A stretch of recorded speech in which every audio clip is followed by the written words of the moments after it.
پنجاب کے وزیر برائے اقلیتی امور سردار رمیش سنگھ اروڑہ کا کہنا ہے کہ دنیا بھر کی سکھ برادری بھارت کے خلاف اور پاکستان کے ساتھ ہے۔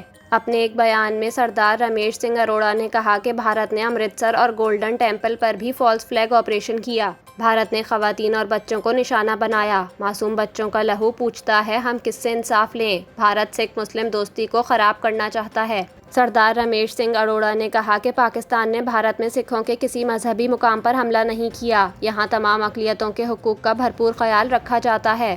دنیا بھر کے سکھوں کو مکمل یقین ہے پاکستان ان کے مذہبی مقامات پر کبھی حملہ نہیں کر سکتا۔ انہوں نے مزید کہا کہ بھارت میں بسنے والی اقلیتیں خود کو محفوظ نہیں سمجھتیں۔ آج بھارت کے اندر مسیحی، کشمیری، سکھ، مسلمان سب پریشان ہیں۔ امن ہماری خواہش ہے، کمزوری نہیں۔ آج بھی کرتارپور کے دروازے کھلے ہیں اور سکھ یاتریوں کا ویزا ختم نہیں کیا جائے گا۔ یاد رہے کہ چند روز قبل خالصتان تحریک کے مرکزی رہنما گرپتونت سنگھ پنو نے بھی کہا تھا، اگر بھارت نے پاکستان پر پنجاب سے حملہ کیا، پنجاب کے سکھ بھارت کے خلاف فرنٹ لائن ثابت ہوں گے اور پاک فوج کا ساتھ دیں گے۔